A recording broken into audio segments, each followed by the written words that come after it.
for the Brewery Underground podcast.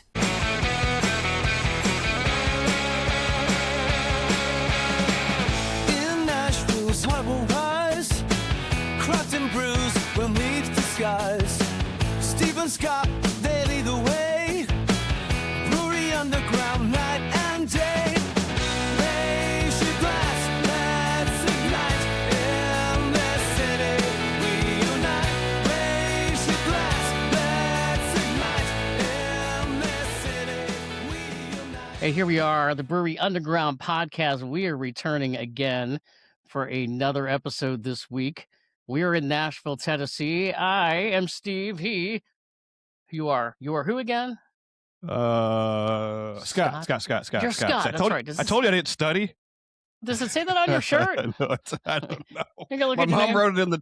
My mom wrote it in the tag. I was looking for it somewhere. Oh man, yeah, that's right. we're I have back, to look baby. down. We're back. Yeah, We're back. Good. That's right. I have to look down on my shirt because it doesn't say Steve. It says Cincinnati. I can find you. And I can there's a- find you in a lineup anywhere. You can. Yeah, I would stand out quite a bit in a lineup. That's right. But Cincinnati, we are talking about all things Cincinnati and beer tonight on this podcast episode because we have from my hometown of Cincinnati, we have Matt and Ryan. They are the Cincinnati Brew Dads guys. Thanks for joining us. We appreciate it. Thanks for having us. Yeah, this is great. I think they've shortened it a little bit to Cincy Brew Dads. Yeah. It probably makes for the emails to be a little shorter. That's true. That's yeah, right. Yeah, guys, thanks for joining us, man. Not the reason, but we saw you guys just kind of early on, whether it was YouTube or Instagram. I'm like, these guys are beer drinkers. These guys are just regular old down to earth buddies, beer drinkers. And I was like, I like these guys right out of the gate before we even talked. Great. Yeah, appreciate that. Yeah, I've been passionate for beer for a very long time. Ryan moved in next door in 2020 and more passion for beer. Got Untapped. It became a game. How many beers can we find and check into? Yeah. Well, there's a couple of questions I got to ask you guys straight out of the gate as a guy that is from Cincinnati like myself. Yeah. Are you an East Sider or are you a West Sider? I'm a centralist. Okay. Well, we live outside the 275 loop, so I don't know what that counts for. We're north. We're in the Great White North right now. Yeah, I guess. but, You're in the Great White yeah. North. What part Yeah. of town? Liberty Township, Yeah. Monroe area. Yep. Yeah.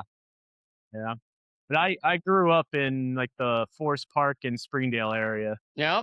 So for me, like Coleraine Avenue was west and Montgomery Road was east. Yeah. And we kind of kept everything right in the middle there. All right. I've been basically in this area all the time I've lived here. Moved here when I was 8 years old, so I'm basically Cincinnati more than anything else. So Well, I'm a West Sider by nature.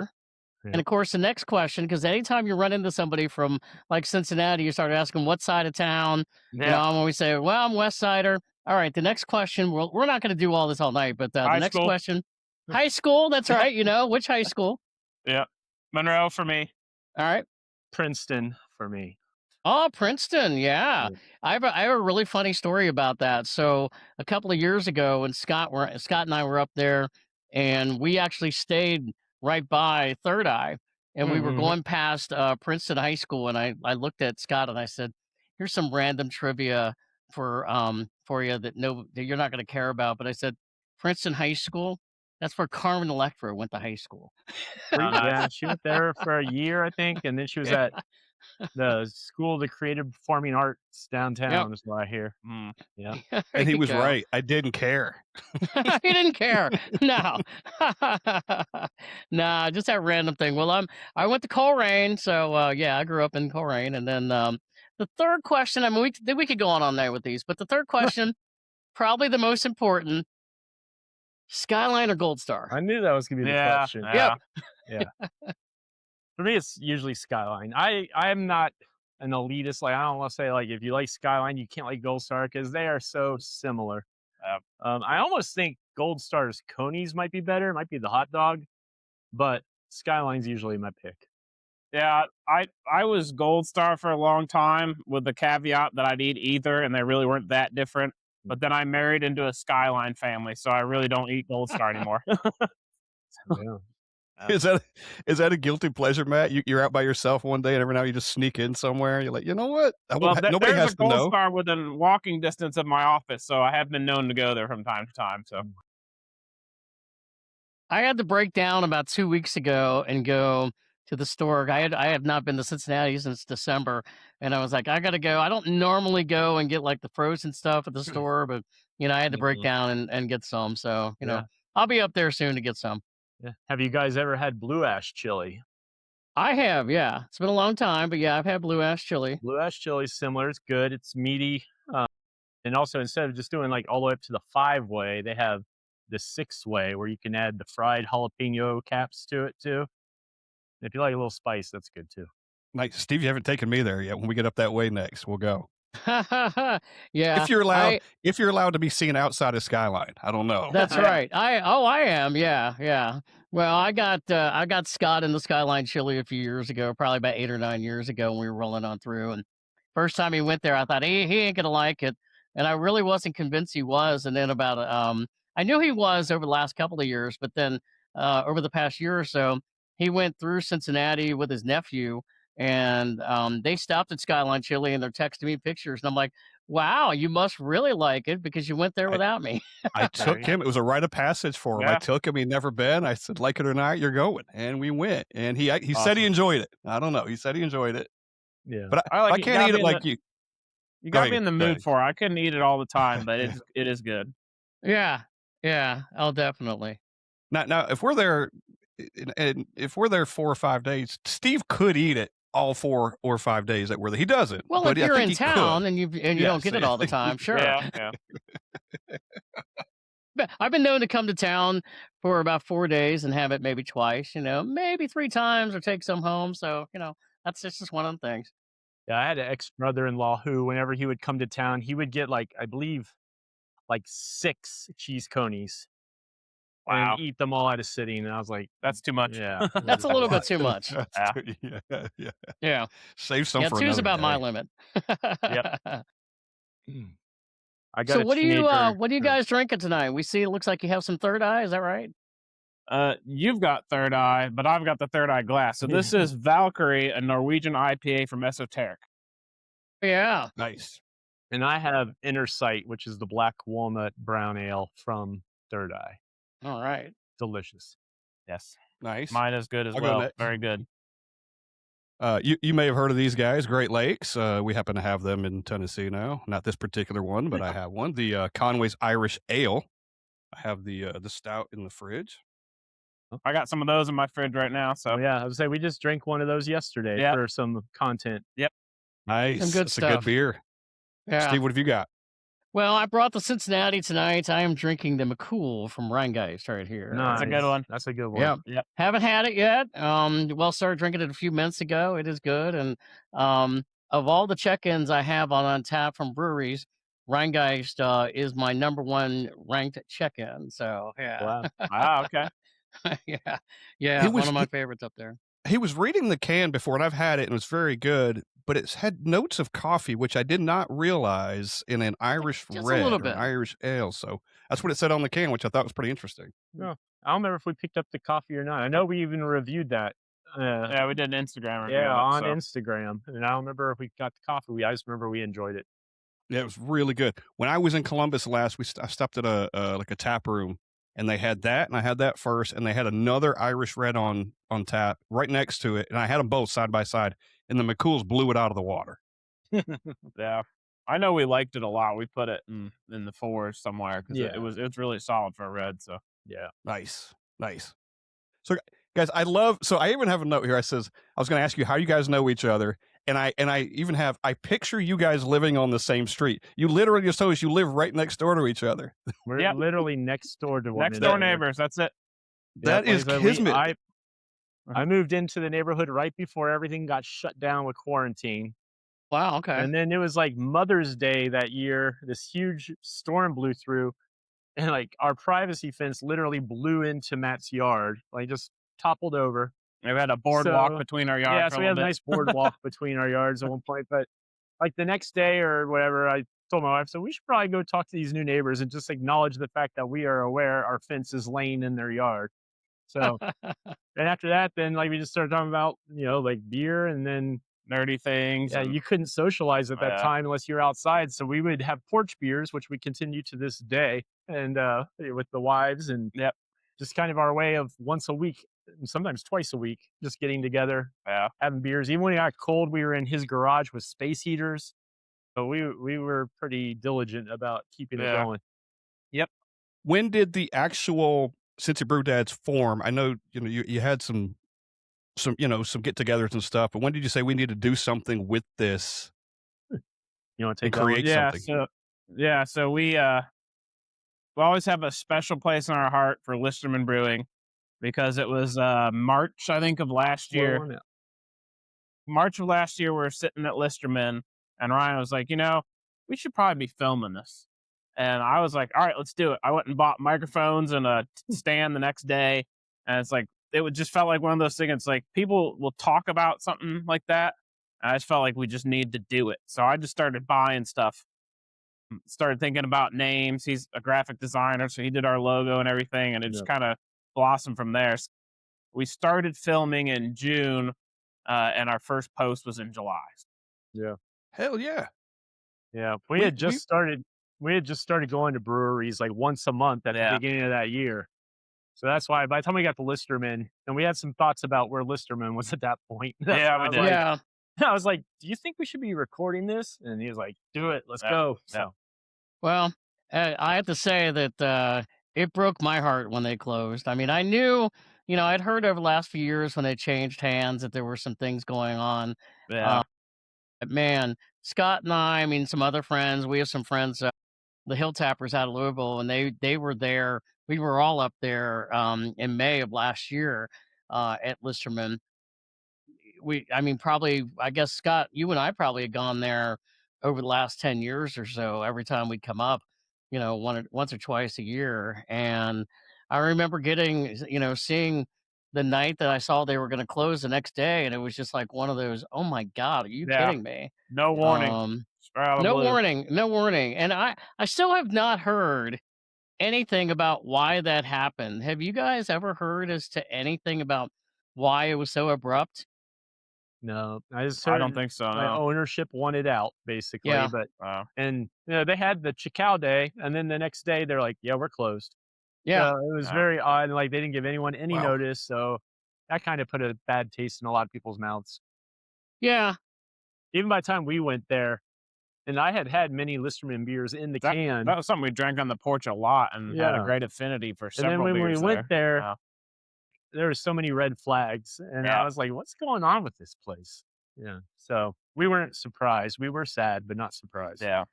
Yeah, no, absolutely hated it though, because for years, and we'll get to talking about some of your favorite breweries up there, but for years, if you had to name like my top 5 breweries up there, that was one of them. And Mhm. I Absolutely. know we had heard when they, a couple of years ago, and we've been up there and we've been in some other breweries, we started hearing the chatter about new ownership, and there was a lot of hard feelings of different things, and some of the other folks that had ran it had scattered and gone to other places. And so, it's just really unfortunate that such a brand, I really hope at some point, I don't know where those recipes are now or who has them, but I hope at Yeah. some point somebody brings back some of the recipes of Listerman, because man, what a Yeah. great brand. Yeah. Well, apparently the recipes aren't proprietary, so if any of the past brewers have them, they could Sure. use them. I mean, Yeah, Well, that'd be great. Didn't one of the guys go to Wandering Monsters? yeah. Well, Yes. Listerman like has reproduced all over the place. I guess Yeah. like one of the brewers went to Fretboard and was a brewer right. at Yeah. Fretboard, and then Jason Brewer, who's not a brewer, even though his name is Brewer, That messes me up every went and time. started Wandering Monsters. And I think there's another guy who went, just recently, Cartridge. I forget his name. The brewer at Cartridge Brewing came from Listerman also. So we have still a Listerman presence around the city. Yeah. good. At that point, Wandering Monster and Cartridge make fantastic beers. So They both do. hopefully maybe Listerman lives on. The old Listerman lives on a little bit there. So Well, and Wandering Monsters, we have not been to. I actually had them. Um, I haven't been to the brewery, but last year I was up there, um, or the year before, I should say. It was Mitten Fest, Mm. and they were there, and I think I had maybe one or two of their beers at that point, and that's when I heard, a lot more about. They have sort of the Listerman connection, and Hmm. so Scott and I are actually coming up in October. Or September, I should say, for Oktoberfest Cincinnati, Yes. Nice. and we'll be up there for a few days. And Wandering Monsters is definitely on the list That's good. to get there this particular time. So I'm assuming Yeah. you guys have been there. Yeah. We went there. We filmed an episode there. I actually painted one of the garage doors there. Nice. There's some contest, and there's 3 garage doors, and I was one of the ones chosen. So I got to paint one of the garage doors. And yeah, I was even going to ask you guys, since I heard you were coming up Oktoberfest. I'm like, okay, where haven't you been? Because Matt and I want to be like your Sherpas to take you to a place you haven't been yet. And Wandering Monster was one of the ones that was. I was like, I don't know if That'd I've be a been to top Wandering pick for Monsters. sure. That would be Yeah. definitely one that you should definitely go to. So We here will is sort of I we know will coordinate. yeah, I know where I want to try to get to this time. So that area, I have a cousin who lives over in that area, and a few Hmm. years ago, he took us to Mount Carmel, Hmm. and that was a fun night. And then we went to Streetside, and of course, that was a great night. Love Street Going Side. to Yeah, Streetside absolutely. as well. In fact, we're getting them on the podcast here soon, so Nice. Oh, that's be awesome. fun. But Great. No, everybody knows. Oh, great. Spoilers. you can edit it Spoiler. out there, Scott. No, I'm just kidding. I didn't know that was a spoiler, Scott. You can edit it It's out. not. I'm just kidding. I know. But no, I think on that side of town, like last year we ventured out to Little Miami, which was a Mm. long overdue trip, and we knew that. It just rained the day we went there, so we weren't able to sit outside. So we're hoping to get back Uh, there. Yeah. yeah. But yeah, definitely want to get the Wandering Monsters. I've heard, well, Paradise Brewing.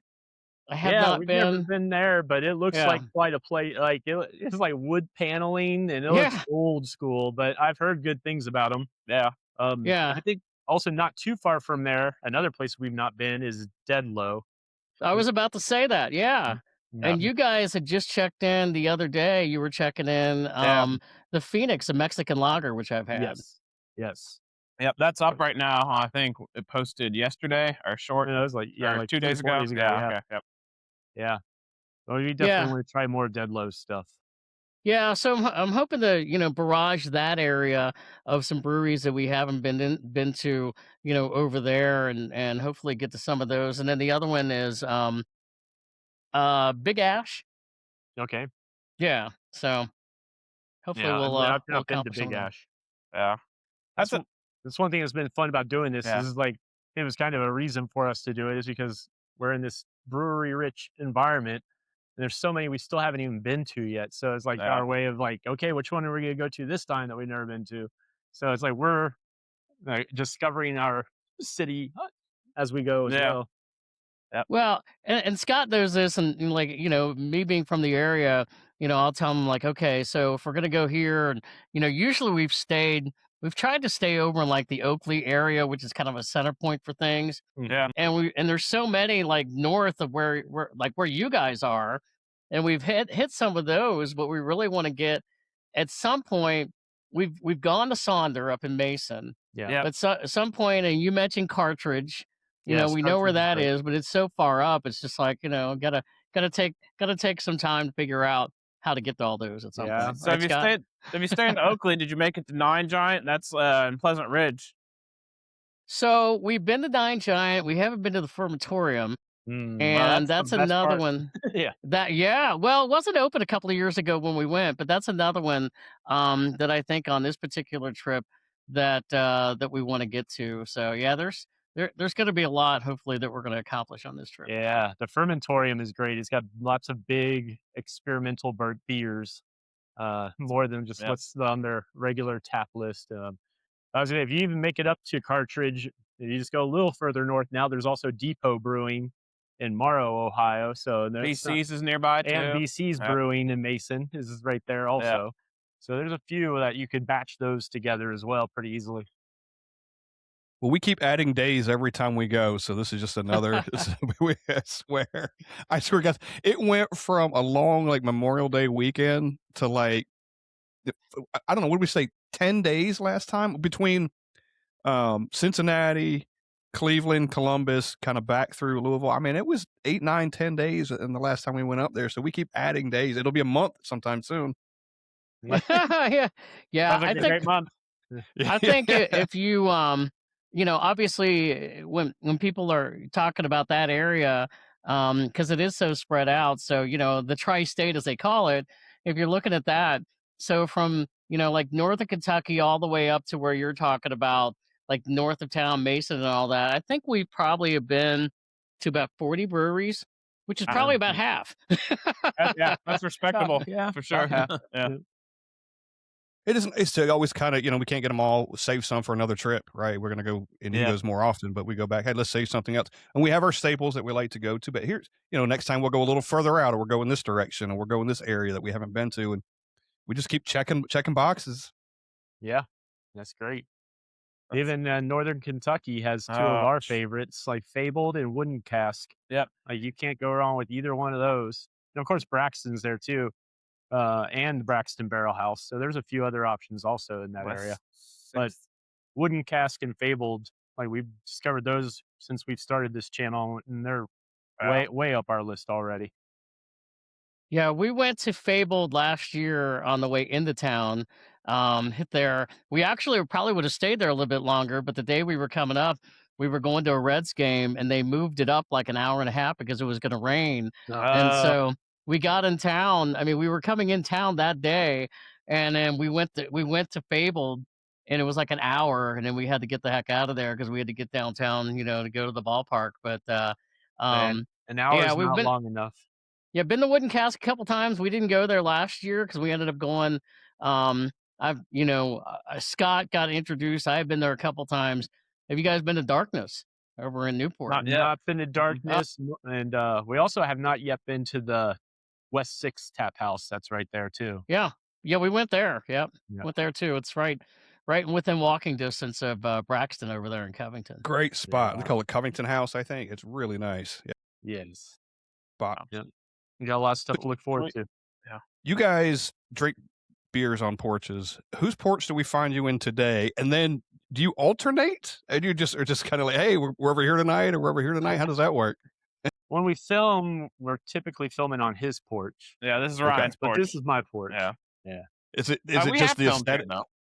Yeah, we filmed here a few times. Yeah. And we were trying to change things up and just see what works and throw stuff at the wall and see what sticks. Sure. So you touched on kind of what you do, but talk a little bit more about what Cincy Brew Dads is. You got a YouTube channel, you've got Instagram. You guys are all over the place. Kind of talk about what it is you do. Because you're putting stuff. Your content is incredible and it's out all the time. You kind of talk and go into that. Yeah, thanks. Yeah, it really. We always say, and we joke with people, we are doing exactly what we were doing before we stuck a camera up. We sit out, we drink a beer, we talk about what we like about it, the qualities about it. We always rate things on Untapped. Like you said, we were going to breweries before, but last year we said we got to go to a brewery a month. We've already bumped that up. Just added the ideas of like, okay, how's the venue, how's the food? We keep growing it with more ideas of different things we can do. It's everything we do already, and just a couple things we've added to it, So. Yeah, we'll do like our styles clash, we call it, which is like a blind taste test of 4 beers of the same style. Yeah. And we always taste them, and then we rank our favorite to our least favorite, and then we just play this stupid guessing game, trying to guess which brewery brewed what. And we just put like, just a fun little game element to it. And we also do like our variety show. We usually get a variety pack, and we'll just kind of go through the variety pack and see what's in there, or we'll have to make our own if we can't find a variety pack. Yeah. It's just been a lot of fun. And initially, I don't remember what our original schedule was, but now somehow we find ourselves every other day, at least we're coming out with something. Yeah. And putting something out there. And sometimes I wonder why we did that to ourselves, but we're able to stick with it. It's working. So right now it's working. Yeah. And I'm able to keep up with the editing. So figure, the more we get out there, at least more people will start to go, oh yeah, I know who those guys are, and Yeah. and it's already we're not like got a huge following at all or anything, but it's already afforded us like so many opportunities already that we wouldn't have gotten otherwise, Yeah, that's true. which has been like one of the funnest parts, and even some of the people we've met along the way, Yeah. like you guys. Yeah, exactly. Yeah, Yep. Well, likewise, and it's kind of the yeah. same for us. It's just the more you're into it, the more you come across other people's paths, and whether it's the beer community or local brewers or just anybody in the community, and you start having these conversations of like, this is the coolest thing ever. Yeah. Yeah.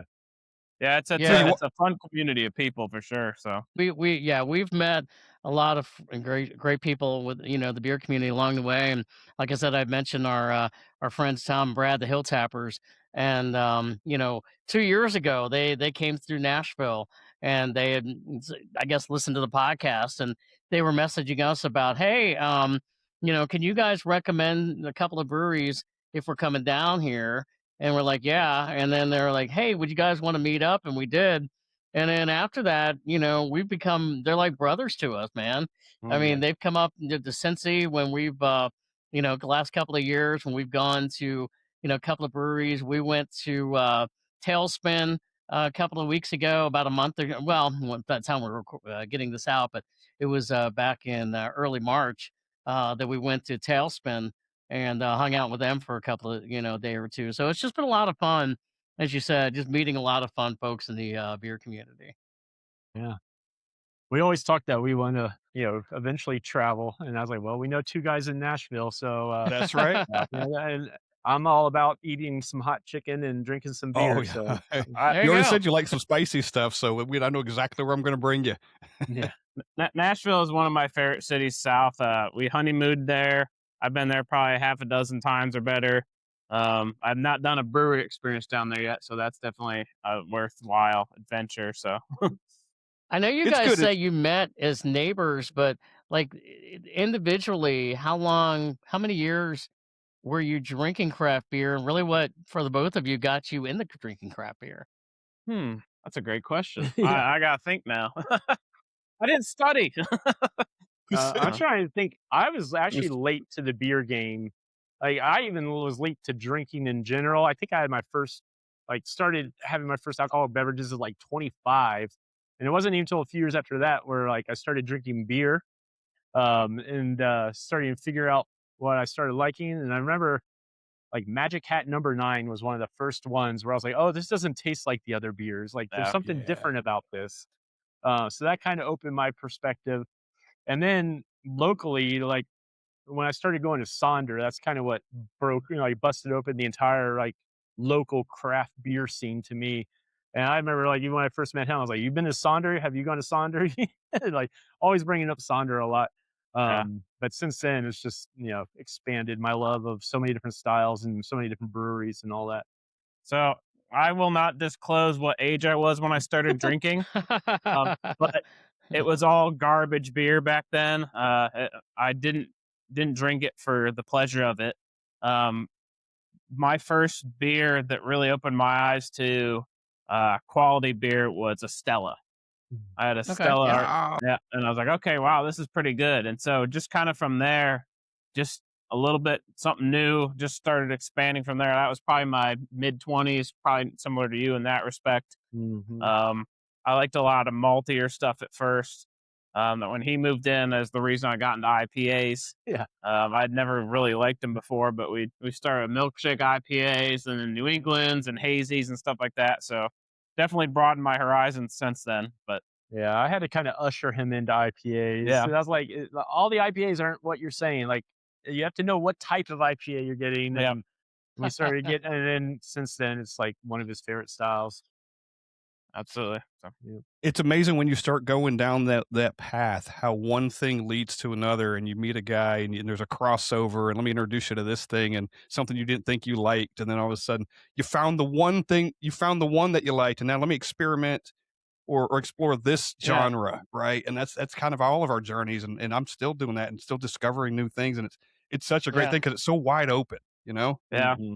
And that's what I like about it probably the best is we both love that's kind of where we started. Both love sharing something new. he was always getting more beer than me. So then it was a challenge for me to try to find something he hadn't had to share with him. And then, since then we've actually got a pretty good street of some people similar ages and kids and just some nice people. So I told my wife, it's like, I just want to have stuff in the fridge at all times in the garage that I could share with people, different styles for different people that like things. If they come over, I want to offer them a beer and show them something new. And that's what we do. So Well, and you mentioned Sonder. I know for me, Scott probably is this way, but I know for me, if I'm ranking like my top 5 favorite breweries in that area, hmm Sonder is in the top 5, and it's not just because of the beer. I mean, the space is just absolutely tremendous. And I yeah. don't know if you guys do you guys also when you're ranking, your favorite breweries and talking about that. I mean, certainly it's about the beer, but you're also going in, you're going, man, where I am. I mean, I feel like I'm at a really special place. Yeah, I would say I'm just this is off the cuff because again I didn't study, but I would say it's probably 70% is the beer, but then we Yeah. are considering what's the food options, what's the atmosphere, what's the space like, how easy is it to park, all those things. I think it's the whole experience.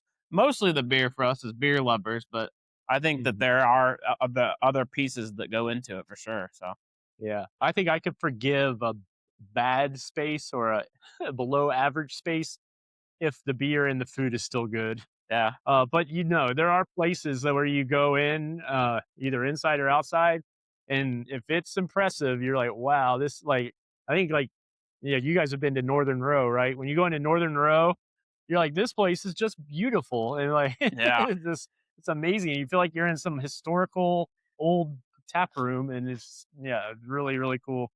So So we had been to Northern Row, and then back in December when I was up there, um, I was in town visiting family, and then one of our friends has been on the podcast. She's on social media, Liz. Every day I'm bubbling. We've got hmm together, and we went into Northern Row, and I was sitting there at the bar, and we were about to leave, and I said to the beer tender, "Hey man, we got our Brewery Underground podcast sticker. Can we put it up?" She calls the general manager over there, and he puts the sticker up. He christens it. I got video of it, and then he goes, "You got about 10 more minutes? I'd like to take you downstairs and show you like some history." And then we yeah, got them on the podcast. yeah, Yeah, we listened to Um, that one. Yeah. and that's actually turned out to be one of our most listened to podcasts. I think it ranking number one for us right now? It's Yeah. number one. Yeah. Yeah, That number one. It was a great podcast. Those guys are awesome. We've obviously been there, but we haven't filmed there yet. And after listening to your Yeah. podcast, it's like, man, we got to bump them up the list. We got to get over to Northern Row again and do some content. So yeah. And that was just a night that, I didn't expect any of that. Um, but I was like, it'd be great to get them on because we're always trying to get different breweries on, and they were just, they were just absolutely fantastic. But yeah, you're talking about that space over there. I mean, it is tremendous, and the history of it is just absolutely, that way as well. Yeah. When we go for in the fall, we have every intention of doing because they invited us to, and we actually talked about it. We're gonna do a podcast from Northern Row. We're gonna do it's it from awesome. there. So Yeah. yeah, maybe record it. You guys come join us or something, depending on what that is. But we have every intention of doing it from there, and maybe esoteric. They mentioned it too, so we might knock out two while we're there. Yes. Again, adding more days, but Yeah. Yeah. Esoteric's definitely worth it too. They have a good space too. They have great beers. I don't know if you saw it. We recently released a Yes. 2-part episode from Esoteric. Yes. Just the passion they have for the craft and what Nick does and Brian, all that. It's an awesome place. So, Yep. Yeah, we went there. Again, that was another place. Esoteric. I always, if you listen to the podcast every once in a while, the joke becomes Steve has this growing list, which I do. But Esoteric had been one that every time I come up there, I'm like, got to get there, got to get there, got to get there. And hmm when we were up there back in May of last year, I said to Scott, I said, we're getting to Esoteric, and I had their beer purchased at a party store. So I'd already had some of their beer and liked it all and went in there, and I wasn't sure like what to expect just in terms of how long we're going to be here and are we going to move on to other things. And Scott, talk about that visit, man, because I mean, it exceeded our expectations. It really did. Well, we were emailing John back and forth. Hey, we're coming up or whatever, and we were kind of coordinating the podcast or whatever. He goes, when you guys get here, come say hello. And I didn't know. I walked up and got a beer first, and then we went kind of sat down and kind of, hey, John, we're here. John was the one that poured me the beer. Hadn't met him yet, and then he comes over and then and I was, oh, I know you. But we got to hang out with John and Anik, and Brian was back there for a little bit, and just hanging out, and like one beer after another, and like after about 2 hours, I go, guys, are we holding you up from anything? We're just kept bringing out beer, stronger beer after stronger beer. And it was fantastic, Yeah. but great. I mean, just a great, you guys know them and hung out with them. They are fantastic people. Yep. That's Yeah. where we got the Valkyrie from, was from John. Yeah. Yeah, and she's got such a great story anyway, just in terms of starting there, I guess, basically as a beer tender and wanting to become, a brewer, and then learning from the owner who had ties to Tree. And so to see how much success she's having, and to see that I don't know if it's the right thing to say, but I kind of feel like they're a sleeper brewery to a degree in Cincinnati. I don't know if they get as much love as some of the bigger ones do. I think they're definitely underrated. Yeah. Yeah. And when you go in there, it's probably the most posh or swank brewery that there is in the area too. Yeah, that's true. It's a very nice interior. So. Yes, Mhm. and they always have like featured artists that they switch out all their original artwork on the walls and everything. So Yeah. it's and they have a very loyal following. I can tell just from the couple times we've been there now that they definitely have their devotees that go there on the regular. Will you guys talk about that episode you guys did? Because I watched part 2 today, and it's a 2-parter. And first part was pretty much, you had Anik on there, and that was fabulous. We love talking to her. She's a great interview. She had a good time with you guys. You guys were having a good time. Will you talk about that and that whole, because you called it Quintessence, right? Oh yeah. You were there Yeah. for Quintessence. Yeah. Yep. Quintessence. Yeah, I'm gonna edit the quintessence part out. Scott, you're editing. That's like all. Yes, I know. You got the control. Yeah, so they had Quintessence, which was a Belgian beer event. They brought in, not only did they brew a bunch of Belgian beer, they brought in Belgian food, and they even had like a jazz band there too. Try to create a whole thing, and we found out about it last year, just a little too late. And I was like, how did we miss this? Because if you listen to us at all, Belgium. we love our Belgian beers. But we went there. They had a flight, the Quintessence flight. We were prepared to get that because they had 8 beers, but we did not know that it wasn't just tasters. It was like 8 ounce. It was like 8 ounce taste. Yeah. So we really had to like make it a little bit of a longer day than we anticipated, just to kind of work it in and to work in some food and all that. But it was just a great event. It was like our first time getting to sit down and talk to a brewer or an owner or anything like that. And after doing that, I said, we've got to make sure we keep doing that, because like it's fun to review the beers and talk about what we think about the beers. But I think, when you can bring in a brewer or owner, not only do we learn more, but I feel like for the viewer, like they're learning things that they may not have known too. So I just think it makes for a more entertaining, more interesting episode. You guys were literally drinking the beer that she made while she was sitting next to you, talking to you. That was pretty cool. Yeah. And just her passion for brewing, and we've done that a few times now. Just getting a sense of like what is their passion, what is their style, what do they like to do. I think you said it's nice to talk to someone who's as nerdy about beer as we are, probably more. So Yeah. At the end of that, at the end of part 2, you guys had got the waffle, right? The Belgian waffle. Yes. And when you come back in, and Ryan, you're eating yours, and Matt said that, he goes, I already ate mine. Like I couldn't wait. It was hard. Yeah, that's true. He was off playing arcade games, and I was chowing down, and I did not want to wait. So That's right. I would get it while it's fresh, right? Looks like we're opening up another beer here. I'm going to time mine when I interview you guys. So I am pouring Grainworks Ellie 44, named for Ellie De La Cruz, and it's an American IPA. Yay! Go Ellie! Yeah. And now I've switched to what he had previously, which is the Valkyrie from Esoteric that John was nice enough to give us. Yeah. We have done a review of this, but we haven't yet posted it. Yeah, it's coming. That'll be coming soon. Yep. Well, I just opened up Yeah, and I just opened up the got another Rheingeist here that I have not had. Little house cat Pilsner. So looking forward to having this one too. Go ahead, Scott. I've got one I got from Tavor, so it's not local at all. It came from wherever. It's called Busy Bee. Little That's House okay. Brewing. I don't know where they came from. It's a Kolsch Little style House? ale with Little House apparently on the prairie, or maybe not. But anyway, it's a Kolsch style ale with honey, strawberry, and peach. I knew there had to be honey in there with the name B in the title. We had something Yeah. from Little House. I think it was a pumpkin ale back in fall, didn't we? I don't recall. Yeah. They all blend together for me. I have to look on Untapped to remember Yeah, anymore. That's one of the beauties of Untapped is knowing when Yes. and where and if you liked it or not. Yeah. Speaking of Untapped, one thing I wanted to say to you guys, I tell people every so often that I've had, I don't know what I'm up to now, 1,200 beers and Untapped, and they just look at me like I'm a legend. Ryan's had like 2,500. I looked at one of your Untapped, it was like 12,000 or something There's Scott. insane like that. That's Scott. Yeah. Yeah. It's a problem.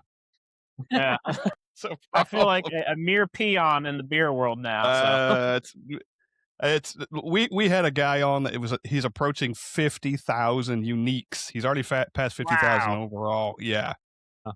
Yeah, See, Sean. I only check into mine if I've never had it before or if I feel like my opinion has changed. Right. I was like, I don't need to know how many beers I've been drinking. Total. Well, But for me, what's it's more of a tool. So when I go shopping, I go, have I had this before? What did I Yeah. think of it? And that sort of thing. So Yeah. what's funny is I think I got on Untappd like 2017, but Me Scott too. was on it, during that time and even before, and he's like, "Gotta check in your beer." And I was like, "Nah," and then I think when we started getting more into doing a podcast, I was a little late to the game where I was like, "Okay, now for market research, I got to check in my beers." What was really funny? So the other day we were doing a podcast episode from a tap room near my house, and they had Rheingeist Cheetah on tap. And I said to Scott, I said, "Can you believe?" And I didn't get it that day, but I said, "Can you believe?" I said, "That's one of their older beers that they came out with." And I said, "I have never rated it on Untappd because I had it such a long time ago before I started rating beers."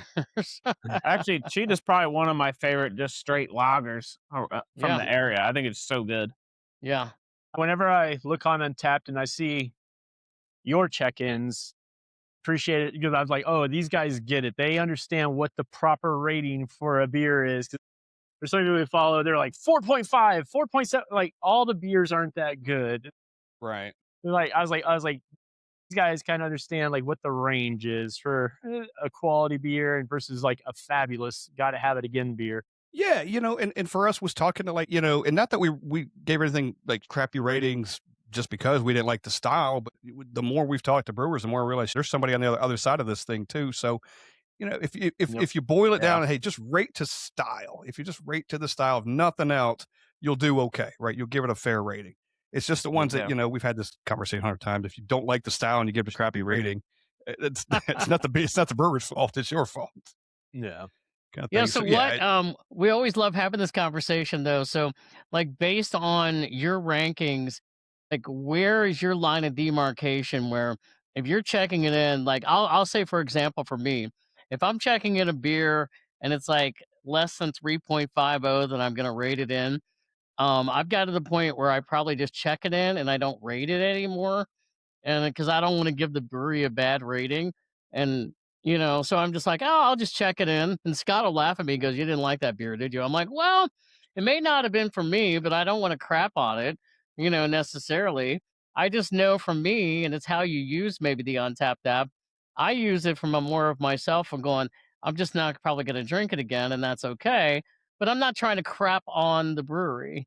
So where do you guys stand as far as like where your line is of going, okay, this is sort of the lowest, and we obviously we know what the highest ranking is on Untapped. Yeah. I always put a score behind it, and a big part of that is so that I know what I thought of it. Yeah. I think like you, we do try to be sensitive to the breweries, but we've just had some bad beers, and it's like, all right, we got to be honest, that was crap. So it happens. We do try to consider, the style a little bit. I like most beer styles. There's a style I have not been able to like yet, so that it will get a little bit of a lower rating for me, but I still try to be fair. We try to think about execution and stuff like that. But the number a lot of times is for me to know would I drink that again or not, you know? Yeah.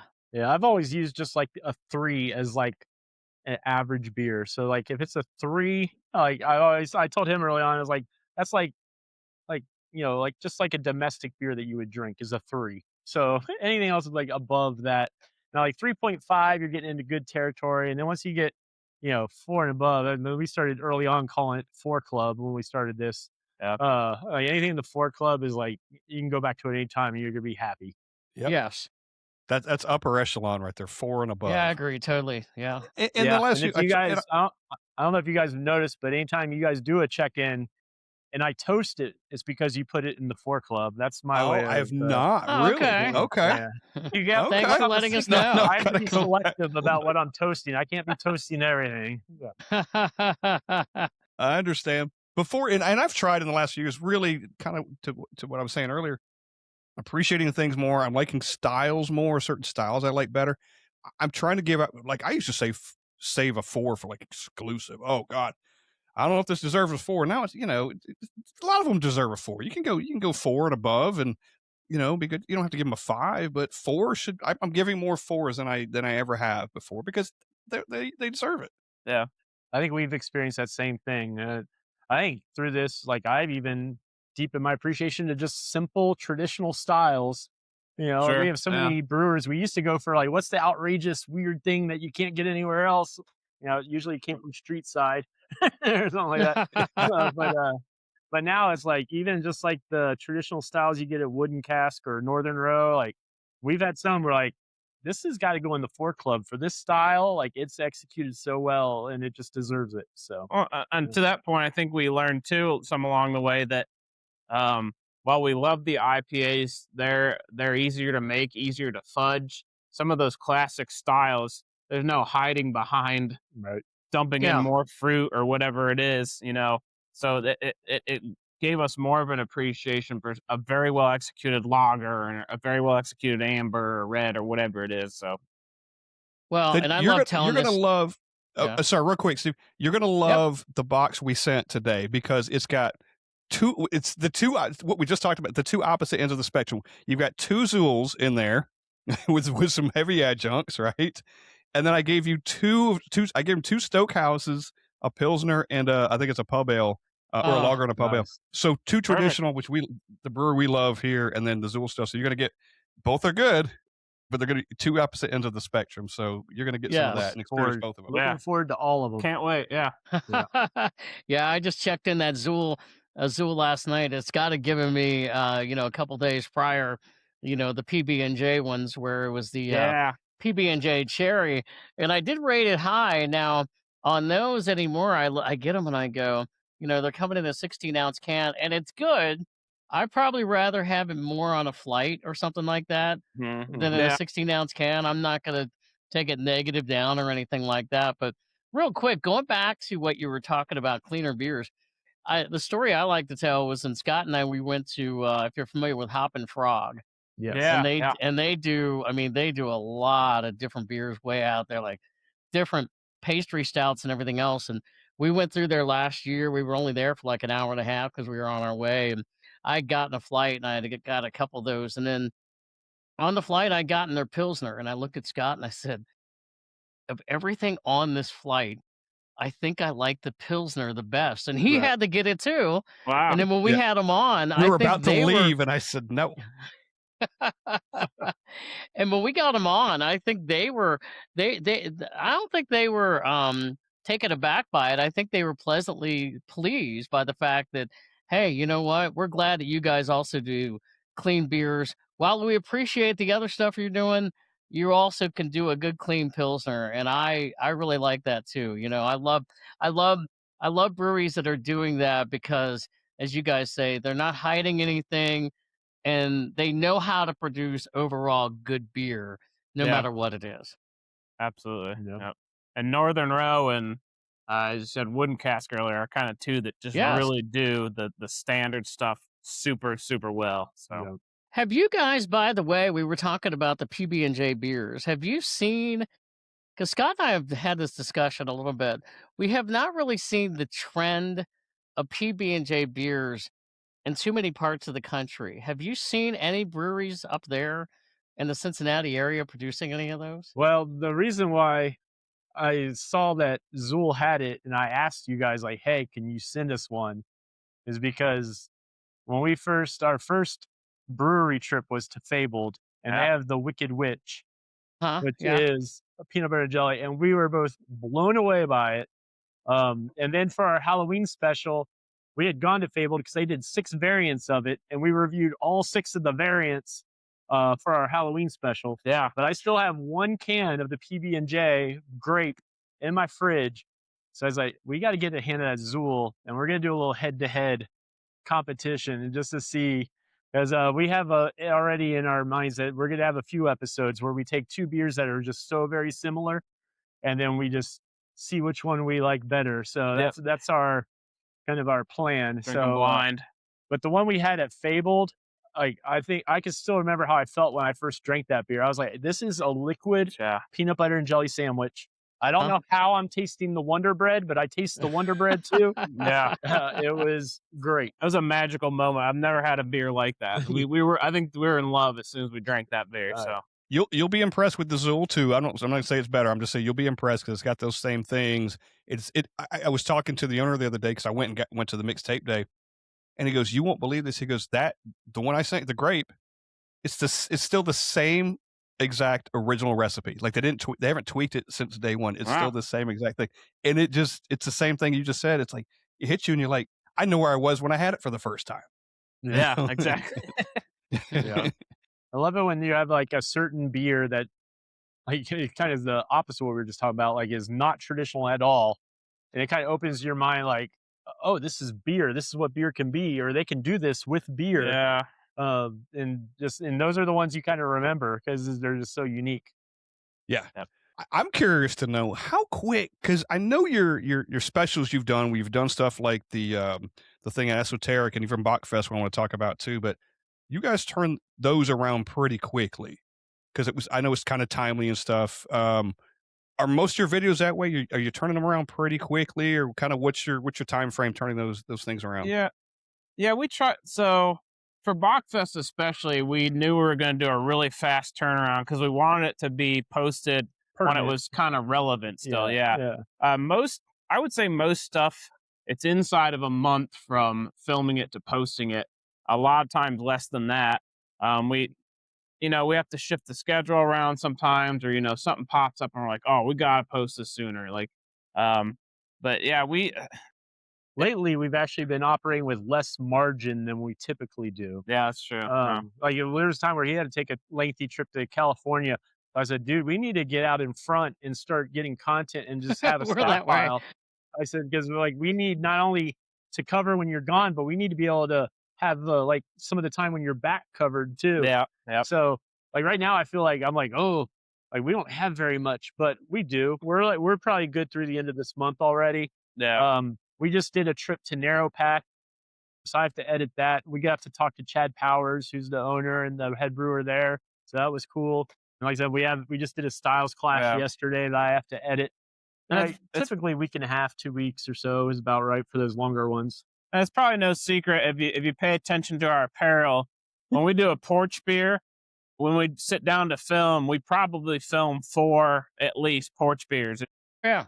That's 8 days of content right there, posting every other day. So, and the fact that we split them when we do it, it makes it easy to tack a bunch on. So you can bank them pretty quickly that way. Yeah. One good thing about living next to each other is whenever we do one, we can just split the beer. So it's not like we're drinking 4 beers a night. So it makes it a lot easier for that reason. Yep. You can sneak out in the middle of the night and be like, Matt, real quick, I got an idea. Come on, we got to knock one out real quick. I got an idea. Kind of thing. Well, funny story. And so when we were talking about, it wasn't funny that Listerman closed, but a funny story on that was Scott and I had an episode that we had recorded like 2 weeks prior to Listerman closing. It was just, I don't even remember what it was. It was talking about the beer scene and things like that. And we do that every once in a while. and then Listerman closes, and the episode was going to come out like 5 days after. But in between that time, not only did Listerman close, also it was announced that Zool was taking over Southern Grist. Okay, yeah. And so I was like, oh my God, we got to record this. We got to record that. So it was like we went in and we had to we had to redo that episode a little bit of making sure that, we were trying to be timely, and we, started off talking about what was going on in our neighborhood of Zool and Southern Grist. And then we ended it with, hey, here was our love for, Listerman. They closed. So that was kind of wild and funny. Yeah. Yeah, we've had not necessarily the Listerman closing to that weight, but we've had a few things where it's like we had something slated that we had filmed ready to go, and then some event pops up or we got an invite somewhere, and we're like, okay, we got to give them attention since they invited us to this thing or this event.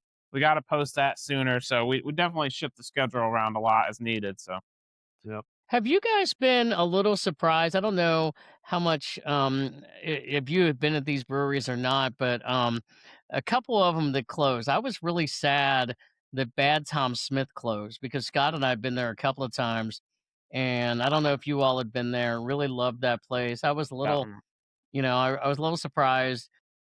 We had been to we know the story about Brewdog. They Yeah, closed a well, lot of yeah. locations. We had been there a couple times, and then March 1st it closed their downtown location. But Right. Yeah. The you know, 16 lots closed. so Yeah. well, the story behind that was 16 lots for us was I had been up there. We had just started the podcast, and I'd been up there. I went there, and we were going to get them on. And the day that we were going to get them on, they called and they said, "Hey, we're shutting our doors tonight." Yeah, we were And then they 5 minutes, not reopened. literally 5 minutes, but we were 5 minutes from like recording with them. It was Yeah. that close. Wow. Yeah. And then they Wow. reopened for a brief period of time, and Scott had not been, and so we went and we were going to try to get him on again. And I don't know. I think that they overreached at that location because, I don't know if you all had been there or not, but it yeah. was a Well, tremendous space. But it was like, wow. Yeah, we had gone to their original location in Mason, Yeah. Okay, but yeah. never the one in Newport. And at first Okay. Yeah. I thought the one in Newport, I was like, well, that location will close, but the one in Mason will be fine. But he shut them both down. And Yeah. like, oh, okay. Yeah. It was a shame because that one right there by the bridge, man, that was a primo spot. And we had a great time there. We were there. We ate. They had the windows open, the doors open. We kind of sat, you're kind of inside outside right there eating and drinking, and then hell, they closed up and we had beers. We were sitting out there still like watching, looking at the river and drinking beers, and it was a great spot. And it's a shame. Yeah. You got to wonder if someone else won't want to swoop in and get that spot. Yeah, it's Yeah. primo. I don't know. I don't Yeah. know. It's been an odd area over the years, but the other one that comes to mind that I know, when we were up there last year, in fact, when we were esoteric, they had mentioned it to us when we were there. Wasn't necessarily surprised because they had closed their location here, but we went to Highwire a couple times when they Yeah. were there in Norwood. Now it's the Braxton, and I know we're definitely going to get there because that's a tremendous space too. So, have you guys been to that location? You've been out to the Factory 52, right? Yeah. I've been to the. Isn't it a fretboard in there? There's a fretboard. I've been to the Yep. fretboard. Okay. I think is our Braxton location? There is there? now. Yeah, I haven't been since they put the Braxton location there. Yeah, where Highwire was. Yeah. Great rooftop. Yeah, and of course they're opening the Braxton location on Fountain Square. That's gonna have a skyline in Yeah. the location with Braxton, so that'll be interesting. Yeah. Yes. It Could might never be get a good. Steve out. I have to pull him out of there. He lives here now. We have to go. Well, I've had this argument with people before. When you want to start arguing what's a great night place to go to get some food, and I'm like, Skyline, baby. The hell with your Taco Bell or Waffle House or IHOP. Give me some Skyline. I agree. And those four. Yeah. Back in high school and college, I knew of a location that was open 24 hours. So there's many nights where me and my friends were like, let's go to the Skyline. Yeah. There's like, 2 people in the entire restaurant, but we were there. Have they got that location open yet there on Fountain Square? Not yet. Not to my knowledge. Anyway. Okay. Yeah. And of course, Braxton's got a big presence now at Reds games too. I guess they're serving a lot of beer there. Yeah, we haven't had that one yet. I'd like to try it, but I figure we need to go to a game to try it to do the real experience. So I've been hearing. I think from what I know, I think Braxton kind of has like exclusivity in terms of craft beer at the ballpark now. so they closed the brewery district then? So either that or it's all different Braxton beers. Really? So I Okay. have to get confirmation. Maybe there's still a can of Truth somewhere or something, but other Yeah. than that, like I think Braxton is kind of the exclusive partner. But I guess now if you want some variety, you can go right across the street to the now Cincinnati Lager House. Yeah. Ah. And they're going to be doing, they don't have their partnership with Moreline anymore, so they're brewing their own stuff. I think they're about to do a partnership with Brink, so Brink is bringing some of theirs there to the Oh. Cincinnati Lager House. So we got a Yay. little variety there.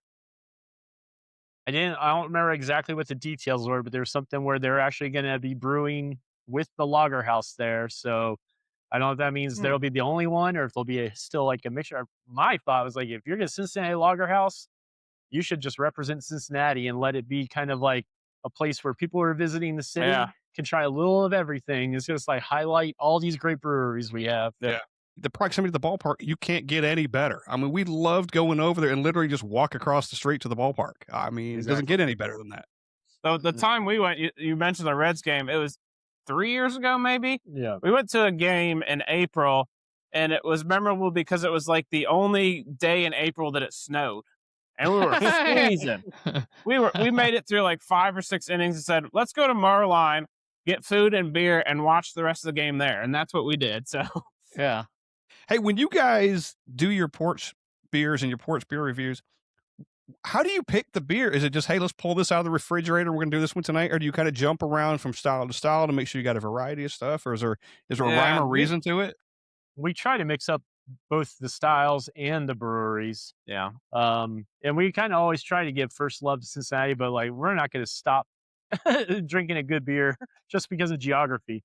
Yeah. But we do try to like focus mostly on Cincinnati and Ohio beers. But there'll be times where I'll be at Jungle Jim's, which I go to often, or he'll go to Root Cellar, which is near his work. Yep. And we're just sort of like, oh, I saw this, so I picked this up. We thought this would be interesting. And then from there, we have a spreadsheet, and we're just populating the spreadsheet and like putting in like what beers we think should be Porch beers, what beers we know we have at hand where we could just do a simple Instagram review. Yep. Sometimes we fit in like little reviews on Instagram that are not on YouTube.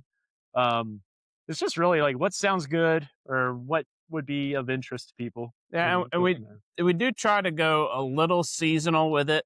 Well, we try to in winter we're drinking more stouts but there'll be a random IPA pops up that's like a winter IPA or something, Yeah. So we try to kind of follow what's seasonal, but yeah, it's, as we like to say, we kind of follow our beer heart with it, Yeah. What sounds good, what interests me. If I see something at Roots, I'm like, oh, that sounds really good, I'll look it up and on Tapped real quick and see kind of what the flavor profiles are, how it's reviewing, and sometimes it's just a whim. So yeah, I think it's the best way. I mean, you don't have to have a rhyme or reason. It's just, hey, let's just do this one. yeah. We often share posts on Instagram with each other too, like, hey, this one is coming out or this one's out, and we're like, okay, remember that. Like just today, Rheingeist announced they're having some sort of a lemonade shandy called Summer coming out. Yeah. And I was like, well, that's good, perfect for summer. So we're gonna have summer and summer. Yeah. There you go. By the way, you guys recently checked in one of my all-time favorite Rhine guys, if not my favorite, that I always try to get once a year. Usually it's in the winter time. That would be Rheingeist Inc. Yeah. Yeah. That was a very different style. I was not prepared for what I was going to taste, but I enjoyed it. It was good. I was just like, there's like so much going on. There like a lot of complexity that you don't expect with a typical stout. Well, I read your review on it, and that's certainly fair. I love it. I usually get it when I'm up there. I usually come up in like early December, and I think it's a good winter beer. So I'll usually drink it around the holidays, keep it in the refrigerator for a few weeks or whatever. But I've got it over the years, and of like their barrel aged stuff, I've always thought that was one of the better ones that they do. So. Yeah, that's when I bought that Root Cellar. They had in a bottle a barrel aged variety with like Puerto Rican coffee or something in it. Uh-huh. And I really wanted to get that one, but I was like, we haven't had the standard ink yet. So I hopefully maybe next stout season we'll get the barrel aged in the bottle. So Yeah. Yeah, yeah. Well, and they do a lot of different variety of stuff too. It's interesting with Rhine guys because you talk about different places going. The last time I was in town, I went to Jungle Gyms. I wasn't there long, but I went to Jungle Gyms and got in there and got some local stuff. And then I always try to get the party source, usually yeah. on my way out of town. And Rheingeist over like the last year and a half or so, I haven't seen as many different offerings from them at the stores. I mean, they have their core stuff, but they used to be, 3 or 4 years ago, man, there would always be a lot of different things from them, in can. I think they put a lot of that on tap in the tap room more. So They seem to have more, like you said, a lot of their standard, like, kind of flagship beers everyone expects. Every once in a while, they'll sneak in some sort of IPA. Like, we had the cold IPA called Pixel. We Oh reviewed yeah, that. that's pretty huh. good. He actually has a tropical IPA sitting in his fridge right now that they just came out with. Expressionism. Impressionism. I don't think So, it's new, but yeah, it's out for the season yeah, so maybe. we're about to try that one Yeah. soon. Yeah, I think these two tonight are the first new Rhine guys I've checked in a while, that I've had. So enjoying both of them. Can you guys recall the drunkest you've ever been on one of your reviews or outings or anything like that? and maybe never, but was there a time you're like, "Oh, it's caught up with us?" So I can speak to that one pretty easily. Part of what we do, we really don't like to get drunk. I wouldn't lie to you and say we never feel it, but I don't like to feel like I don't know how I'm getting home or do I have to leave a car somewhere. I mean, I had my party days, I've mentioned before. Those are long past. I'm old. My body can't handle that much alcohol. I really don't drink a lot, honestly, in one sitting. What we do now is really for the craft, for the enjoyment of it. Sure, you drink a couple, depending on how much you ate, might feel a little buzz, but we have neither one of us has been drunk, I would say. Say we've So been drunk, but there have been a few times where I was like, we had a good night. And you could tell even yeah. as the episode kind of went along, we got a little looser as it went. I Oh, think sure. Yeah. like Wooden Cask, I think kind of went that way. Wooden Cask was kind of a whole different animal on its own. Yeah. Well, then we got a bunch of smoked meats, and it was all better. So Yeah, yeah. You just got to know. You just got to know what your threshold is and know that you need yeah. to eat some food and drink some water, and you just can't. Yeah, like you said, like we got to drive home, so we got to make sure we're safe to do that. Scott knows that Totally. about me, where I have a threshold, and I'm like, all right, time to get some food. Yeah, can we I go? can Can we go gear get? up after this. Time to get Can some we food. go get food? Yeah. It's that old cliche, like your body just does not handle it well the older you get. And I had an episode, I don't know, 4 or 5 years ago where I took it too far, and man, that was enough for me to remember where my threshold is and not to do it again. So Yeah, yeah. I'm right there with you. Like for as many as I've had, it's like at some point it's like okay, I'm kind of done, or if I'm home and if I can sleep in, if it's a Friday night or a Saturday night, and I can if I'm already home and sleeping, that's one thing. But it's I gotta to get up to go to answer the bell on Tuesday morning. It's not yeah. easy. Yeah. Well, it was like, for example, this past weekend, we did a we did a podcast at a brewery right up the street from where I live, which was kind of cool because I live about a half hour south of Nashville. Scott and I live about a half hour from each other, and we did a podcast from a brewery, had a couple beers there. Then we went to a beer festival in Mm. East Nashville, and then we went to Zool afterwards. And when we got to Zool, and I had some food, I was like, okay. After about halfway on the flight, I said, all right, I think I'm done. Yeah. Yeah, It's time to go home. it Had enough was. for the day. Yeah. Yeah, and it's just not worth it for me. It's not fun when you have to get to that point. So honestly, yes, it's beer. Yes, you're gonna feel a little something. I tend to be kind of reserved, and sure, I open up a little bit when I have beer. But really, we're drinking it for the craft, for the love, for the passion of Enjoyed the it. beer, Yeah. for the flavor. All those things. So Yeah. I went once to one of the Cincinnati beer festivals, and at the time it was down by the river. And it was supposed to be that you had like 24 tickets, and you give them a ticket and you get a little 4 ounce. And there was over 30 breweries at this place. But like Yeah. it became apparent pretty quick that they weren't taking the tickets. So like I'm sitting there, and of course me, like I'm on Untapped. I could check into all these beers. But then after I got going, I don't even think I made it to 24. I was like, I need to go get some food.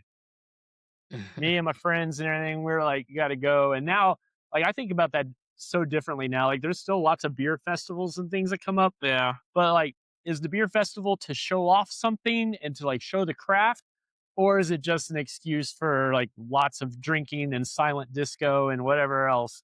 So like in June, is it? Yeah, like early June, we're going to be going to the Missing Link Festival at Urban Artifact, Yeah. and like that's one where it's like there's something to it. Like they have like a set number of breweries that all said, yes, we want to take this yeast that we found down in a tunnel and see what we can do with it. Yeah. Like to me, that interests me. I want to like see the art and the craft that's behind just using the same yeast in all these beers and seeing what all these breweries come up with.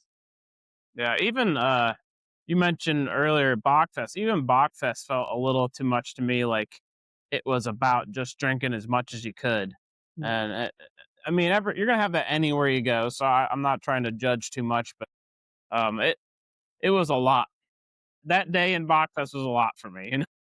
Well, I think you got to find that balance where you're going, what style is going to fit me and which brewery do I want to target? Because I know, we went to we went to a beer festival over the weekend in East Nashville, and there were a couple of breweries that I really wanted to go to and see. I don't even know how many breweries they had there, but I was like, there's no way I'm having even a taster from every single one. Yeah, Yeah. you know. You have to be That selective. was one. That was one of the beer fests though that they actually were showing off the beer because all the brewers were there, from the Yes. brewery. So it was one of those ones where like it's kind of special. It was kind of nice. You knew everybody and that kind of thing. But you mentioned like a GABF and if it's 5 hours long, 2 hours in, you're picking up people off the floor and that kind of thing. So that's a whole nother Yeah. thing. Got to pace yourself. You don't want to be that guy. no. You guys did something cool last fall at Cincinnati. You probably did several things cool, but you met Jim Cook from Sam Adams, and you got to talk to him. And I thought that was cool as hell. Talk about that experience. Like did you just walk up to him and be like, "Hey, Jim, how you doing?" Oh, we were just like, that was one of our first things where we're like, oh, people know who we are. Yeah, exactly. Because we got an invite from some public relations company to come do this special little happy hour with Jim Cook. And then we get there and there's a bunch of other influencers and content creators from Cincinnati there. And, we met some other like beer related content creators like Rod J Beer Ventures, who we've become friends with.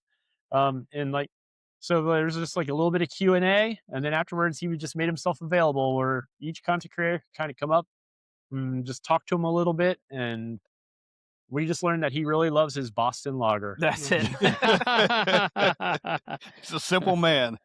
It's the original. It's the original. Yeah, but that was a great experience. That's when that's when we became aware, I guess, that this thing that we started could actually open some doors that we did not expect. Yeah. Nice. Exactly. That was the first open door, and I was taken aback by some of the other content creators. They'd be like, "Oh, hey, you guys are the Cincy Brew Dads. I love your channel. Like, we're just doing this for us. I didn't know anybody watched us, No, that's awesome. And that's another place too. You talk about Sam Adams up there, and of course it's Sam Adams, but the space is absolutely tremendous. Yeah. Yeah. Yeah, it's a cool space. I'm sure you saw, and we did our special back in December where we got to spend time with Keith McElly there, and just had a really great time. They've been really good to us, inviting us to events, and Yeah, they invited us for Utopias, which was a big thing. Yeah. Oh, yeah. Yeah. So- Oh yeah. So you had Utopias then? Yeah, we had Yeah. the 25 edition, right? So Yeah, that was our first time having it, and it was special. Yeah, It was it's good. something. It's something. That's an Uber ride home. we had a 1 ounce pour of it. Well, it's funny because when we went to Sam Adams and we talked with Keith McKelly, like we were like, we keep hearing about this Utopias. What is this? And he explained it to us, and then just like a month later, we're drinking it, and it's like, okay, this is cool. So that was nice. That's that beer. I swear I use that term loosely, but they call it beer, which is banned in like 25 states and all that kind of Yeah. stuff. But it's unique. As a matter of fact, the first time I ever had it, Steve bought it, but it was before it was $200 a bottle. Remember that, Steve? Out there, Okay. man, he Yeah, brought a I can. It was was like the early rendition of Utopias or something. And I was shocked. It was one of my trips up there. You know, whenever I get up there, I try. I don't always get the Jungle Gyms in Fairfield. I try, and I walked in the Jungle Gyms and I looked up at the shelf, and they had a couple of bottles of Utopia, and I couldn't believe it. I was like, "What? Are you kidding me?" And it Hmm. didn't cost that much then. I think it was maybe about 30, maybe $40. Oh, wow. And yeah, I remember, I was like texting pictures to Scott, and I was like, "Oh my god, look at this," um, and it's funny because ever since I've been back at that, I've never ever found or seen those on the shelves, and I think that Yeah. was you just won't. it was just one of those things. It was like it was like a shooting star moment. I Yeah. look up Yeah. and there it is, being in the Yeah. right place at the right time. I'm literally at Jungle Gyms pretty much every 2 weeks at the Fairfield location, and I can't recall ever having seen it there. And in my time, Yeah, It's, yeah, I mean, they now package it in like it comes in like a pot still container. It's 200 Yeah. some dollars. Secondary is $400 or $500. It's ridiculous what it is now. Yeah. And you can I rub it, kind and of the genie comes out. It's awesome. It's awesome. yes. I kind of feel like because every time when you go to GABF, they have certain times of the day where they release it and they say, "Hey, it's 6:25. We're going to serve." And everybody gets in line, and I'm like, "I've had it. I'm going to go in these other lines where that used to be busy." You guys have a 1-year anniversary coming up in July, Yes. We do. and I think you've got an event kind of planned around it too. You want to talk about that a little bit? Yeah, absolutely. Yeah. We actually, it was Ryan. He said, "Hey, July 11th is our first post, so we should celebrate that as our first 1-year anniversary." Can't believe it's already coming up. That's kind of wild to me. Been doing it that long. Thank you. Yep. And then we said we come up with a short list of, let's reach out to a brewery who could host a party. We're not going to ask for anything, just a space, and all our friends and anybody that's been a fan of the channel. And we said, Third Eye feels like the right place. That was our first pick. We reached out; they were all about it. So all right. yeah, Yeah, we never got to get around talking about our favorites, but I think Third Eye probably is my favorite brewery in the area. Might probably his too. So I hate to And- number them because I Yeah. love them so much. It's like trying to pick your kids. So I'll say, yeah, Third Eye's in my top 3 for sure. So yeah, but I just reached Well- out to them, and they were like, and I said, like, we love your beer. Obviously, like we've already reviewed like 9 of your beers in 8 months. Yeah, they got back to us. They're like, yeah, what day do you want? Do you want Sharonville? Do you want Hamilton? And they were very gracious. So we're like, okay, so we're just gonna have a spot for 4 hours from 4 to 8 p.m. on the 11th of July. If you guys can make it Cincinnati, feel free to come up. We're just going to have beers, like just basically have people come by and just Yeah. hang out and just celebrate the fact that we made it a year. That's So, guys, fantastic. I have to tell you this. It just so happens I'm going to be in town then. You definitely Awesome. should come. But Yeah. that day, I'm going to be at the Reds game. Nice. oh, okay. Yeah, I'm doing a family outing. We do a family outing. My family does every year, and it's that day. I laughed when I saw the time because I think the Reds game is going on around that time. But I'm going to be up there for probably about 4 or 5 days, and hopefully, if it works out, maybe I could meet up with you guys at some point. And, Absolutely. yeah. toast your 1-year anniversary. That'd be awesome. Yeah, we'd love to have you on, do a porch beer or something together, or Oh, meet that'd at be a good, brewery. yeah. Or, Yeah, take you to a brewery you've never been, Yeah, or something like one that. you have been, whatever. That would be cool. Well, That'd be some a of cool- those ones up there, some of the ones up there that you're talking about, because I used to work up in Hamilton years ago, and so I know the area really well. I haven't gotten, unfortunately, to that many breweries up in that area. I did go to Municipal Brew Works a Okay. couple of years ago. I stopped in there real quick and had 2 beers there, and I was like, I need to come back here. But I haven't been to, is it Grainworks? Oh yeah, Works in that's in Westchester. Westchester. Yep. Yeah. Yep. Yes, I have not been to Grainworks. Yeah. But I've had some of their beer. I actually picked up I picked up some of their beer at Jungle Gym, so I haven't been up to that location up there. Well, that would be an easy spot for us to meet because that's not very far of a May have drive to for do minutes, it. us. maybe. Yeah, it's like a 10-minute drive for us. So Yeah. it's May not have to that get her well. done. May have to get her done. Yeah. We don't want to keep you forever, but do your kids think you're famous because you guys are on like social media and stuff? I don't know that they think they're famous, but so I've got one adult son and I got two younger kids, and we haven't posted because they're kids, but we have video where they are drinking milk and pretending to rate it and give it scores and everything. So they've definitely watched us do content and they are keyed into it. Yeah. What did they say? 3.5 something. Yeah, well, they said that no, they said they rate it as stars, but then they don't. We talk about like IBUs and things like that, and they don't know what or ABV and that means. So that I think they said this has 5 chicken nuggets or something today. You know, they're just making up stuff. It's really pretty funny. That's awesome. Well, you're influential. Yeah, my kids are all teenagers and above. I think like one of my sons will like sometimes try to throw me advice, asking how many subscribers do you have, and like maybe you should try doing this. I'm like, okay, thank you, all right. Yeah. Because at that age, they're the social media experts. Yeah. They really are. Yeah, that's They true. really are. Yeah, no doubt. They probably have their own following doing something. And tell me who does it. It says Cincy Brew Dads. That thing that who does that? Because it's in my head constantly. AI does that. There you go, AI. I love it. I think it's perfect because it's like between segments and like cutaways, and you come back or something. It's kind of I love it so much. Yeah, I found an AI that is kind of specific to music and vocal generation, and so I've used that for a lot of our music themes and things like that. It's a lot of fun. You can tweak it, give it some different parameters, and it's called Producer AI.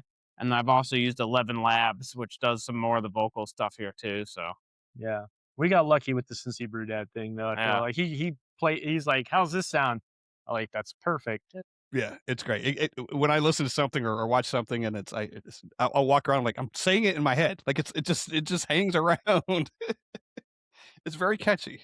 Yeah, there's a local podcast called Truth Beer and Podsequences, and they basically just cover all the Cincinnati beer content from that week. yeah, So whenever they share us, they always have to say it as such, like Cincy Brew Dads. Just because I love it. I think it's absolutely perfect.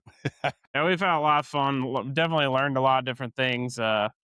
Just getting more artistic and trying some stuff, and having a graphic designer has helped a lot. So There you go. Yeah, there you go. Yeah, you guys are doing a fantastic job, and the realness that you guys are, like the beer drinkers, comes through. Kind of like I was telling you at the top of this thing, it's like it shows, and that's the part that drew me to you guys. I'm like, yep, those guys are cool. appreciate that. Thank you. Yeah, that's it. That's kind of our goal, is just to, we're not too. We've learned a lot along the way. We're not too technical with it. Just kind of having fun and wanting to share it. And it's all about getting people to go out to these breweries, try some new things, support the local breweries. Because as we know, the places, especially in Cincinnati, with so many exceptional breweries, many places will shut down because they are, in another state, another city, they might be a cool place to hang out. But when you got places like Street Side and Third Eye and some of the, the giants, those places aren't going to make it. So just try to get people to support their favorite local places and keep the craft scene going. So Exactly. Any events that you want to talk about that are coming up that you can talk about, just to kind of put it out there and get people to outside of the the anniversary thing you got? Yeah, the anniversary is our big event. We do have some visits already lined up. Like just a couple Saturdays from now, we're going to be at the Third Eye Hamilton for their pretzel day. yeah, Where they do several variations of their pretzel beers, which we're really looking forward to. yes, We're still kind of figuring out what we want to do with ourselves in the month of May, because there's a few options there. And then, like I said, in June, we're going to go to Missing Link Festival at Urban Artifact. Check that out. And then July, we're at our anniversary. So we're always trying to do at least one, if not two, brewery trips a month. And then we've got kind of a different type of variety show we're thinking about doing in the month of May. Yep. So I'm gonna hold that one under my hat though, because that one's kind of a fun, different one. That should be exciting. But I mean, really for us, it's just like we're in this situation where every month we're like, okay, what breweries do we have to go to this month? Yeah. Oh, darn. Oh But yeah. yeah, but it's like, do we want to go to one that we've been before, but we love it and we want to go again? Or do we want to go when we've never been before and just get that like first impression of this place? So I Yeah. feel like there's a mix there and it helps to do a little bit of both. And like, even aside from Cincinnati, we're only like a 40-minute drive to go to like Branch and Bone up in Dayton. I wouldn't mind making that trip. So Absolutely. there's Yeah. even places in the neighboring areas that we're also always tempted by too, but we feel like we need to get some more Cincinnati visits, under our Sure. belt first. Well, you guys have great content. It's well produced. It's very good quality, excellent quality. You guys are doing a great job. Please keep it up. I love seeing you guys. As a matter of fact, just before we hopped on, I think it might have been Instagram. There was a new drop or a new release of something just prior to us getting on here today. It was like I got a We did notification or something. So, we posted the Rye on Rye from Boulevard yeah. Brewing. Yes. Yes. Yeah, That's a fantastic beer. Wow. really great beer. That's so good. Yep, we're always dropping something every other day. So typically our rhythm is we'll do like 3 porch beers, and then the next one will be one of our long form videos. Yeah. So I'm not sure what our next long form is. It'll either be a Styles Clash or maybe the Narrow Path, but Yeah. Depends on what you want to edit it next. depends on what I have to edit tomorrow. Yeah. There you go. Well, awesome. Steve, anything else for these guys? Well, I was just gonna say, I know we mentioned, we're gonna be up there October. Scott and I'll be up there. I'll be up there before then, but Scott and I are coming Oktoberfest Cincinnati, and I've been before. He has never been. Have you guys ever been to that event? Well, we went this past year when we met Jim Cook. That was the Jim Cook event. Yeah. Yeah, okay, yeah. That's when we went. But that was the first year where they actually moved it down like onto the river to Sawyer Point. Sawyer Point, yep. Like I had been previously when it was just on 5th Street, and this one, it was just such a better experience. Like I feel like before, I don't know if it was just because you were walking around on the street or whatever, but it just felt like a vendor after vendor with no real character to it or anything. Whereas now it feels more like an actual, event and has a little bit more of like an Oktoberfest sensibility about it. Are you guys big in Oktoberfest beer? Are you, do you have like a lot of big styles that you like from the breweries up there? Yes, I love Oktoberfest beers. It's a really great malty.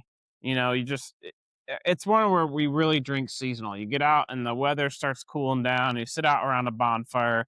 You drink an Oktoberfest. You drink a pumpkin beer. That's another style I really love. Fall beers have a special place in my heart for sure. So Yeah, the Meritzens and the Fest beers, we had several like last year that we loved. There was even like one that Sonder put out, but they did it exclusively with a store here called Dorothy Lane Market. yeah. And it was just called Meritzen, and it was great. And Yellow Springs had a good one Yeah, too. we That had was one a from Yellow standout. Springs Yeah. Brewery that was exceptional too. Yeah. Yeah. Well, it's Awesome. funny because we talk every year, it seems like, about, are we reaching a point? It gets earlier and earlier for Oktoberfest season where all these places put out beers. I mean, Northern Row, we had them on. You probably heard the episode where they're like, "Hey, we're having it out all year." Why not? Yeah, right. Yeah, that part does it is a little hard because pumpkin beers start coming out in August, and it's hot, and I do not want a pumpkin beer. But I've learned I better start buying them for when I want them in October and November. Yeah. Yeah, both of our garages around like August and that had we had so many packs of pumpkin beer just sitting there waiting for the right time, because we're like, well, we have to get them now because they won't be here later. They don't last. Yeah. Yeah, because people grab them, but we wanted to have them for when we needed to drink them and film that content. Nice. Yeah, it's our favorite time of the year too, beer wise. And it's as a matter of fact, I've not seen it yet because haven't been to the store, but I'm pretty sure Sam's Summer Ale is out right now, and it probably was out for a couple of weeks because it usually comes out in March. So Yeah, I haven't seen it yet either, but I'm sure it will be. Yeah, I'm very sure it's soon. there somewhere. It's a good summer All ale. right. I like it. I do too. It's All matter of fact, right. it's my Yep. most checked in beer of all time is Sam Summer Ale. Like across the board, Wow. it's just crushable. You know, I can drink it cut in the grass. Yeah, I go somewhere they don't have a good variety. They got Sam Summer Ale. Let me get one of those or 6 or Perfect. whatever. Yeah. Yeah, Well, we it's a always good- laugh too. Is like we have these discussions sometimes of like craft beer drinkers. Like, what would you drink on a 6-pack? And maybe there's not a whole lot of them I would drink on a 6-pack, but I still like them. But like Summer Ale comes out, and then Oktoberfest comes out with Sam Adams, and I'm like, oh, I could drink those on a 12-pack. You know, I'll Yeah. buy a 12-pack and then Absolutely. send out through the day. So anyway, Yep. good 1-2 punch. all right, guys, we appreciate it very much. Yeah, thank you. This has been a lot of fun. Appreciate the support. Looking forward to linking up with you here soon. So Yes, We definitely. will. yeah, Cheers to you guys. But on a way out, and you guys get the last word, will you recite your tag phrase that you do on our way out? yes.